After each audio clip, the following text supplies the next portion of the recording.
জঙ্গলমহলে একাধিক মানুষের বাস। মমতা বন্দ্যোপাধ্যায় বলেন জঙ্গলমহল নাকি হাসছে, আর সেই হাসির মূল উপজীব্যের মধ্যে যে রসদ খুঁজে পাওয়া যায় তার মধ্যে অন্যতম জঙ্গলমহলের কন্যা বা অরণ্যের কন্যা বলা হয় বীরভা হাসদা।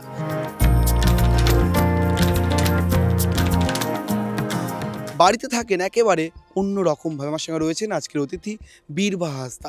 আজকের ইন্টারভিউ শুধু আমি নেব না, আমার আরেকজন সহকর্মী রয়েছেন প্রতিম, সেও আসবে। তার আগে যদি আপনার কাছে একটা প্রশ্ন, আপনি মন্ত্রী, আপনি একেবারে বিদায়ী বিধায়ক ঝাড়গ্রাম বিধানসভার, সেখানে দাঁড়িয়ে আজকে এই মুহূর্তে দাঁড়িয়ে কোথাও কি মন একটু খারাপ? কেন মন খারাপ? তার কারণ আপনি ঝাড়গ্রাম জিতলেন, ঝাড়গ্রাম থেকে আপনাকে পাঠিয়ে দেওয়া হলো বিনপুরে। চ্যালেঞ্জ কতটা এখন বিনপুর জেতাটা? একদমই মন খারাপ নয়। আমি তৃণমূল কংগ্রেসের একজন কর্মী এবং একজন সৈনিক। আমাকে যেভাবে আমার দলের নেত্রী এবং আমার নেতা যেভাবে নির্দেশ দেবেন, যেখানে নির্দেশ দেবেন, আমি সেখানে লড়তে প্রস্তুত। তো মন খারাপের কোনো জায়গা নেই। সবসময় তৈরি আছি লড়াই করার জন্য। আপনি বলছেন মন খারাপ নয়, কিন্তু কতটা চ্যালেঞ্জ? তার কারণ আপনার যিনি বিরোধী প্রার্থী তিনি প্রণব টুডু। বিজেপি দাবি করছে এই জেলায় সবচেয়ে শক্তিশালী প্রার্থী তিনি। কীভাবে ব্যাটেল কীভাবে হবে, ব্যালেন্স করবেন কী করে, তার সঙ্গে লড়াই করবেন কীভাবে? দেখুন, বিজেপি স্বপ্ন দেখছে, ভালো কথা। স্বপ্ন দেখাটা ভালো, সবারই অধিকার আছে স্বপ্ন দেখার। কিন্তু আমি বিজেপিকে কোনোভাবেই নিজের প্রতিপক্ষ মনে করি না। কারণ দেখুন, কেন্দ্রের সরকার, বিজেপির সরকার যেভাবে মানুষের পাশে দিনের পর দিন থেকে তাদেরকে অত্যাচার করা যেটা করে গেছে আর কি। তারা বলেন যে তারা জঙ্গলমহলের মানুষের পাশে আছে, সাধারণ মানুষের পাশে আছে, কিন্তু আমরা দেখতে পাই আলটিমেটলি জিরো। আমাদের মুখ্যমন্ত্রী মাননীয় মমতা বন্দ্যোপাধ্যায় মানুষের দরজায় দরজায় পৌঁছে যান। এবারের সবথেকে ভালো জিনিস পাড়ায় সমাধান যেটা হয়েছে, মানুষ নিজের সমাধান নিজে করতে পারছে। এর থেকে ভালো কি হতে পারে? এবং সেই জায়গা থেকে আমি বিজেপিকে কখনোই প্রতিপক্ষ মনে করি না। আমার লড়াই, আমি কতটা মানুষের জন্য কাজ করতে পারবো সেটার জন্য লড়াই করি। আমি নিজের সাথে নিজে লড়াই করি। একটা জিনিস বারবার আপনার বিরুদ্ধে অভিযোগ ওঠে, একাধিক পেট্রোল পাম্প দুর্নীতির অভিযোগ আপনার বিরুদ্ধে স্থানীয় বিজেপি নেতৃত্ব বারবার করেছে। সোশ্যাল মিডিয়ায় বিজেপি এই বিষয়ে সোচ্চারও। এই বিষয় নিয়ে আপনি কি বলবেন? তারা ব্যক্তিগত আক্রমণ করতে অভ্যস্ত। তারা যখন কোনোভাবে আমার বিরুদ্ধে লড়াই করতে পারছে না, তখন বদনাম ছড়িয়ে অনেক কিছু করবে, তাদের লাভ হবে না। যত অপপ্রচার করবে তত সামনের সারিতে দাঁড়িয়ে লড়াই করব মানুষের জন্য, এইটুকু বলতে পারি। আর বিজেপির এই নোংরা রাজনীতি তো বরাবরের কাজ। তারা মিথ্যে কথা বলে মানুষকে ব্যক্তিগতভাবে আক্রমণ করে। তো আমি বলি, যদি এত ক্ষমতা থাকে সামনে আসুক, তারা মাঠ করে দিক, টাইমও তারা দিয়ে দিক। যে জায়গায় যে মাঠে তারা বলবে প্রমাণ সমেত আসতে হবে, আর প্রমাণ সমেত যদি না আসতে পারে তার বিরুদ্ধে কিন্তু আমি সোচ্চার হব। সাঁওতাল বা আদিবাসী সমাজের যেটা সারি ধর্ম এবং সান্না ধর্ম, সেই কোড আপনারা বিধানসভায় পাস করার পরও কেন্দ্র এখনো পর্যন্ত তা পাস করেনি। এই বিষয় নিয়ে আপনি কি বলবেন? হ্যাঁ, আমাদের রাজ্যের মাননীয় মুখ্যমন্ত্রী মমতা বন্দ্যোপাধ্যায়ের কাছে আমার তরফ থেকে এবং আমরা যারা জনপ্রতিনিধিরা ছিলাম তাদের তরফ থেকে একটা দাবি রেখেছিলাম। কারণ বিভিন্ন সামাজিক সংগঠন থেকে বিভিন্ন সমাজের মানুষজন ধর্মের কোডের জন্য, কারণ ধর্মে যদি আমি না লিখতে পারি, আজকে যে ছেলেমেয়েরা ফর্ম ফিল আপ করছে, কিংবা আমরা যারা জনপ্রতিনিধিরা কখনো কোনো ফর্ম ফিল আপ করতে গেলে, আমাদেরকে ধর্ম লিখতে গেলে সেখানে একটা বাধা থাকে। কারণ ধর্ম কোড যদি না পাই, আমরা হিন্দু না মুসলিম না শিখ না ঈসাই, আমরা তো বুঝতে পারছি না। তো সেই জায়গা থেকে আমাদের দাবি ছিল, এবং মুখ্যমন্ত্রী মমতা বন্দ্যোপাধ্যায় বিধানসভায় সেই বিল পাশ করেন এবং কেন্দ্রের সরকারের কাছে পাঠানো হয়েছে। এখনও পর্যন্ত দুঃখের সাথে বলতে হয়, যারা বিজেপির সরকার এত বড় বড় কথা বলে, আদিবাসী মানুষের জন্য ভালো ভালো কাজ করছেন তারা বলছেন, কিন্তু আমরা দেখতে পেলাম সেখানে এখনও পর্যন্ত আমাদের ধর্মের কোড আমাদেরকে দেওয়া হচ্ছে না, আমাদেরকে স্বীকৃতি দেওয়া হচ্ছে না। কারণ তারা চানই না আমরা আদিবাসী সম্প্রদায়ের মানুষজন আমাদের ধর্ম গর্বের সাথে আমরা লিখতে পারি। আমি তো নিজে সারি ধর্মের মেয়ে, আমি এখনও লিখতে পারছি না যে আমি সারি ধর্মের মেয়ে। তো এটাই বেদনাদায়ক। তারা মুখে বড় বড় কথা বলেন কিন্তু কাজে কর্মে কিছু করেন না। আর পশ্চিমবঙ্গে আসলে বড় বড় কথা বলেন। হ্যাঁ, যে আসামে তো আমরা দেখছি, আসামে তো এখনও পর্যন্ত আদিবাসী মানুষদের এসটির দরজাই দেওয়া হচ্ছে না। আপনি এখনও মাটির বাড়ি থেকে শুরু করে আপনার বাবা, তিনি প্রত্যেক মুহূর্তে দেখা গিয়েছে তিনি এই যে জঙ্গলমহলের রাজনীতি, তার একজন মাসিয়া ছিলেন অনেকে বলতেন। সে তার পরিবার, তার কন্যা হিসেবে বীরভা হাসদার কি কোথাও গিয়ে মনে হয় মহলকে এখন অনেক কিছু দেওয়ার আছে? দেখুন, মানুষ যতদিন বেঁচে থাকে ততদিন তার কাজ করার অনেক জায়গা থাকে। এমন নয় যে একবারই সব কাজ পূর্ণ হয়ে যায়। আজ যেটা করছেন কালকে সেটা আবার নতুন করে করতে হবে। তাই কাজের কোনো শেষ হয় না, কাজ কন্টিনিউ প্রসেসে চলে। যে কাজগুলো হয়নি এখনও, আমার সেই এলাকার মানুষের সাথে কথা বলে তারা যেটা অগ্রাধিকার দেবেন সেই হিসেবে কাজ করা আমি পছন্দ করি। এবং আমার মনে হয় জঙ্গলমহলে মানুষ এবং সবথেকে ভালো জিনিস এসে আপনারাও নিজেরা বুঝতে পারবেন যে কলকাতায় শনি রবিবার ছুটি হলে কলকাতার মানুষজন ঝাড়গ্রামে চলে আসে এবং বেলপাহাড়ির আনাচে কানাচে সব জায়গায় নির্দ্বিধায় রাত বিরেতে ঘুরে বেড়ায়।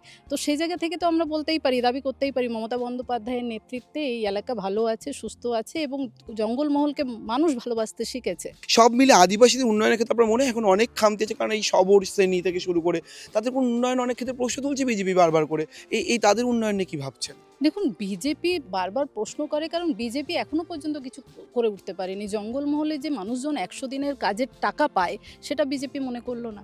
100 দিনে গরিব মানুষটার টাকা পায়, সেখানে তো আদিবাসী, লোধা, শবর থেকে সবাই। তো সেই মানুষের টাকা কেড়ে নেওয়া, সেটা কি তাদের বিরুদ্ধে অবিচার হয় না? আমাদের রাজ্যের মাননীয় মুখ্যমন্ত্রী মমতা বন্দ্যোপাধ্যায় আদিবাসী মানুষদের ভালো থাকুক, সুস্থ থাকুক তার জন্য বিভিন্ন ধরনের ডেভেলপমেন্টে কাজ করেছেন। লোধা সব্বর ডেভেলপমেন্ট বোর্ড থেকে আরম্ভ করে আদিবাসীদের জন্য বিভিন্ন ধরনের, যে আমরা মাঝি থান, জাহের থান বাঁচানোর থেকে আরম্ভ করে আমরা নিজেদের ভাষায় পঠন পাঠন থেকে আরম্ভ করে সব কিছু সুযোগ সুবিধা পাচ্ছি। কেন্দ্রের সরকার কি দিয়েছে? আমাদের আবাস যোজনার টাকা দিন না। আবাস যোজনার টাকা তো আদিবাসী গরিব মানুষদের, লোধা সভ্যদের বাড়িগুলো বানানোর টাকাগুলো সব তো মেরে খেয়ে বসে আছে তারা। তো সেই দিকগুলো দেখুক তারা শুধু কেন্দ্রের সরকার কিছু করছে না, ভাওতাবাজি দিয়ে চালাচ্ছে। রাজ্যের বনমন্ত্রী আপনি, তো আপনার এই এলাকায় গাছ কাটার বিভিন্ন অভিযোগ রাজ্যের বিরোধী দল বিজেপি করে, এ বিষয় নিয়ে আপনি কি বলবেন? আমি তো আবারও বললাম, তারা যখন কোনো কিছু করতে পারছে না, বীরবাহাস তাকে টলানো যাচ্ছে না, তো তারা ব্যক্তিগত আক্রমণ করে অনেক কথা বলে। দেখুন, আমি আমার নামের মানে ভুলে যাইনি। আমার বাবা খুব যত্ন করে বীরবাহা নাম দিয়েছে, জঙ্গলের ফুল। আমি জানি জঙ্গলের মর্যাদা রাখতে হবে, কারণ জঙ্গল বাঁচলে বীরবাহা হাঁসদা বেঁচে থাকবে। তো সেই জায়গা থেকে বিরোধীরা বলছে, তারা প্রমাণ দেখিয়ে দিক। আমি আসার পর থেকে, দায়িত্ব আসার পর থেকে মাননীয় মুখ্যমন্ত্রী মমতা বন্দ্যোপাধ্যায়ের আশীর্বাদে জঙ্গলের গাছ কাটা, পাচার এইসব কিন্তু অনেকটা অংশে কমে গেছে। তো সেই জায়গা থেকে আবারও বলছি, বিরোধীদের কাছে অস্ত্র নেই বীরবাহা হাঁসদার বিরুদ্ধে কিছু বলার। তো সেই জায়গায় এত কাজকর্ম হয়েছে আমার পিরিয়ডে, তো তারা ব্যক্তিগত আক্রমণ করবে। ঝাড়গ্রাম বিধানসভায় যিনি বিজেপি প্রার্থী হয়েছেন লক্ষ্মীকান্ত সাউ, তিনি বলেছেন 650 কোটি টাকার ময়ূরঝর্ণা প্রজেক্টে দুর্নীতি করেছেন আপনি। আপনার বিরুদ্ধে সরাসরি উনি দুর্নীতির অভিযোগ তুলেছেন, এ বিষয় নিয়ে আপনি কি বলবেন? আসলে সবে সবে টিকিট পেয়েছেন, তো তাই পড়াশোনাটা ঠিকঠাক করে আসতে পারেননি। ময়ূর ঝর্ণাটা কোন কালে হয়েছিল সেটাও তার নেতৃত্বরা তাকে শিখিয়ে দেননি। ময়ূর ঝর্ণার প্রজেক্টটা অবশ্যই সিপিএমের আমলে, বামফ্রন্টের আমলে যেটা হয়েছিল, এবং তিনি তথ্যটাই জানেন না ময়ূর ঝর্ণা কী ব্যাপার, কতটা কাজ এগিয়েছিল না এগিয়েছিল। তো ভুলভাল একটা মাঠে নেমে প্রধান প্রতিপক্ষ তো এখানে বীরবাহা হাঁসদা, জঙ্গলমহলে আসলে বীরবাহা হাঁসদা, বীরবাহা হাঁসদার একটা এটা ভালো লাগছে যে বীরবাহা হাঁসদাকে ভয় পাচ্ছে এবং বীরবাহা হাঁসদার নামটা তাদের মুখে মুখে আসছে। তো আমি বলবো তিনি নেতৃত্বদের কাছ থেকে সঠিকভাবে পড়াশোনাটা করে আসুক। যদি না পারেন তাহলে আমার কাছে আসুক, আমি তথ্য দিয়ে তাকে শিখিয়ে দেবো এবং পড়াশোনা করেই মাঠে নামাবো। লড়াই করতে নামলে শিখে আসতে হয়। লড়াই করতে আসলে ওই ফালতু কথা বলে, উল্টোপাল্টা কথা বলে, তথ্য ছাড়া কথা বললে আর কিছু হোক না হোক জনপ্রতিনিধি হওয়া যায় না। আপনি একসময় গ্ল্যামার ওয়ার্ল্ডে ছিলেন, আপনি সিনেমায় অভিনেত্রী ছিলেন, অভিনয় করতেন। সেখানে দাঁড়িয়ে আজকের বীরবাহা হাঁসদা, এই যে রাজনীতিক বীরবাহা, মাটিতে হাঁটছেন, মানুষের সঙ্গে কথা বলছেন, ভোটে লড়ছেন, সেই বীরবাহা, এই মাঠের মাটিতে হাঁটা বীরবাহার সঙ্গে ওই অভিনেত্রী বীরবাহা, কোন সত্তাটাকে আপনি বেশি ভালো করে দেখেন? মানে অভিনেত্রী সত্তা কি মিস করেন কোথাও গিয়ে? না, একদমই নয়। আমি যখন অভিনয়টা করছিলাম তখন আমরা সাঁওতালি ফিল্ম ইন্ডাস্ট্রি যারা আমার সহকর্মী যারা, আমরা লড়াই করছিলাম আমাদের সংস্কৃতিটাকে বাঁচানোর জন্য। আমরা কিন্তু বিনা পয়সায় কাজ করা মানুষ।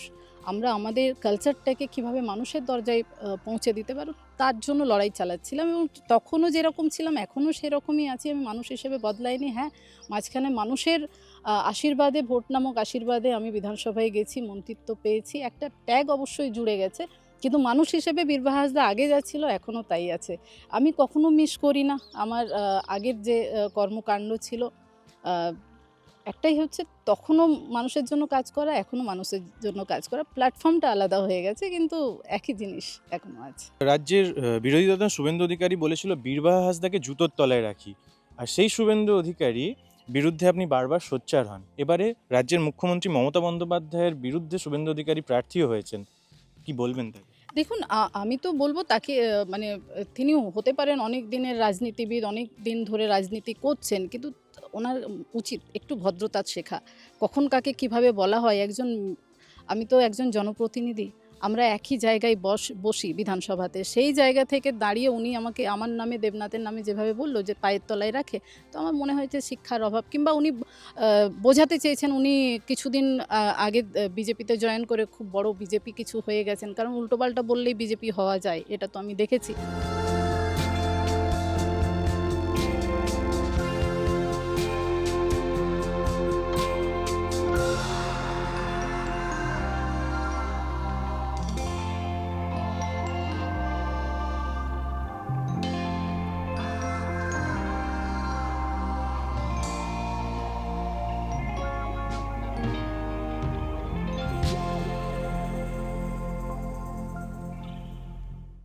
এবারে ভাই ভোটের লড়াই এই এখানেই দেখবো।